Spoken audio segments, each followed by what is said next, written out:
वर्तमान में काबुल एयरपोर्ट को भी तालिबानियों ने अपने हिरासत में ले लिया है तथा धीरे धीरे करके पूरे अफगानिस्तान पर अपना कब्जा जमा लिया है।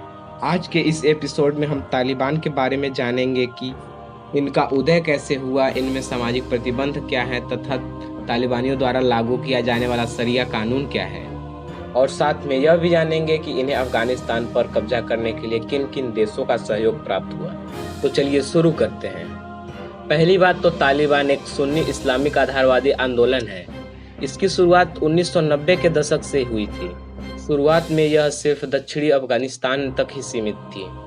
तालिबान शब्द पश्तो भाषा का एक शब्द है। इसका अर्थ होता है छात्र यानी स्टूडेंट। जी हाँ, ऐसे स्टूडेंट जो इस्लामिक कट्टरपंथ की विचारधारा पर यकीन करते हैं। मतलब कि ओवरऑल मिला के आपको स्पष्ट हो गया है कि तालिबान इस्लामिक कट्टरपंथी राजनीतिक आंदोलन है और इसकी सदस्यता पाकिस्तान तथा अफगानिस्तान के मदरसों में पढ़ने वाले छात्रों को ही मिलती है।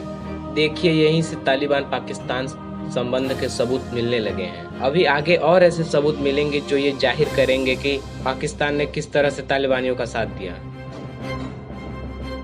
आइए इनका उदय कैसे हुआ इसके बारे में अच्छी तरह से समझ लेते हैं।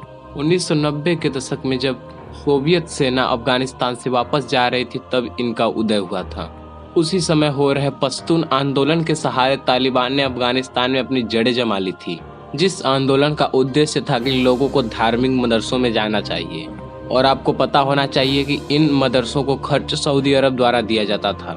धीरे धीरे 1996 में तालिबान ने अफगानिस्तान के अधिकतर क्षेत्रों पर कब्जा कर लिया था तथा 2001 के अफगानिस्तान युद्ध के बाद यह एक बार लुप्त प्राय हो गया था, अर्थात खत्म हो गया था।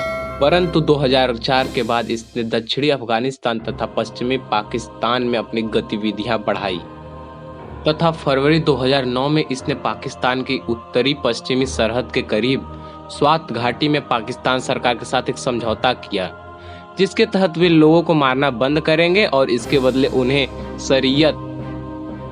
शरिया कानून इस्लाम में लागू होते हैं, उनके अनुसार इन्हें काम करने की छूट मिलेगी। उसी के बाद से ये धीरे धीरे फैलता गया और पाकिस्तान की मदद लेकर आज ये अफगानिस्तान को पूरी तरह से अपने हिरासत में ले लिया है। चलिए हम इनके कानूनों के बारे में जान लेते हैं, अर्थात इनके कानून में क्या क्या सामाजिक प्रतिबंध हैं। तालिबान के शरिया कानून के मुताबिक पुरुषों को दाढ़ी बढ़ाना तथा महिलाओं को बुर्का पहनना अनिवार्य है। 10 साल से बड़ी लड़कियों को स्कूल जाने पर पाबंदी है। महिलाओं को नौकरी की इजाजत नहीं है। लड़कियों के लिए सभी स्कूल, कॉलेज और यूनिवर्सिटी के दरवाजे बंद हैं। पुरुष डॉक्टर द्वारा चेकअप कराने पर महिला और लड़कियों का बहिष्कार किया जाना, उन्हें गोली मार देना। इसके साथ महिलाओं पर नर्स और डॉक्टर बनने की पाबंदी है। ये तो हुई ऊपरी बातें। चलिए अब हम जानते हैं कि कैसे पड़ी तालिबान की नींव और किन किन देशों का मिला इन्हें सहयोग। इसे समझने के लिए सबसे पहले आपको शीत युद्ध के बारे में जानना होगा, जो कि द्वितीय विश्व युद्ध के बाद अमेरिका और यूएसएसआर, जो कि वर्तमान में रूस है, के बीच में हुआ था। अमेरिका चाहता था कि दुनिया की सारी कंट्री उसके साथ रहे और वही यूएसएसआर चाहता था कि दुनिया की सारी कंट्री उसके साथ रहे, जबकि इन देशों के कहने पर चले। इस बीच जो देश अमेरिका के फेवर में जाता था उस पर यूएसएसआर हमला करता था और वही जो देश यूएसएसआर के पक्ष में जाते थे उन पर अमेरिका हमला करता था। ठीक यही हुआ अफगानिस्तान के साथ। 1990 के दशक में पूरा अफगानिस्तान यूएसएसआर के कब्जे में आने के बाद सोवियत संघ के खिलाफ मुजाहिदीन गुट और नेता को यूएसए ने साथ दिया। वहीं पाकिस्तान, चीन, ईरान और सऊदी अरब ने भी पैसा और हथियार दोनों दिए। यानी अमेरिका उस समय अपने फायदे के लिए इस तरह के संगठनों में साथ था, जिससे पता चलता है कि सत्ता के नशे में चूर बड़े बड़े देशों के लिए इंसान की जान की कोई कीमत नहीं है। बड़ी बात यह है कि सऊदी अरब ही वह देश है जिसने तालिबान की नींव में उसकी मदद की। 1990 के दशक में जब अफगानिस्तान में पश्तून आंदोलन चरम पर था, तब सऊदी अरब की तरफ से इसे भरपूर समर्थन मिला। लोगों को इस्लामिक मदरसों में भेजना और सुन्नी इस्लाम की कट्टर मान्यताओं का प्रचार करना ही इस आंदोलन का मकसद था। इन मदरसों से लोगों की पढ़ाई का खर्च सऊदी अरब उठाता था और ऐसा माना जाता है कि उत्तरी पाकिस्तान के मदरसों से तालिबान का विचार निकला। इसके बाद अफगानिस्तान में इसका विस्तार हुआ। यानी तालिबान की जन्मभूमि पाकिस्तान है और आज भी पाकिस्तान तालिबान का साथ दे रहा है।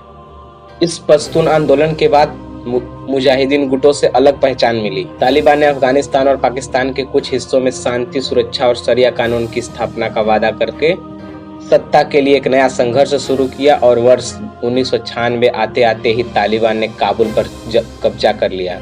यानी काबुल पर तालिबान का ये कब्जा पहला नहीं है, इससे पहले भी वो नियंत्रण की लड़ाई लड़ चुका है। बस फर्क इतना है कि तब अमेरिका उसके साथ था और अब अमेरिका अफगानिस्तान से अपनी सेना को बुलाकर तालिबान की अनौपचारिक रूप से मदद कर रहा है।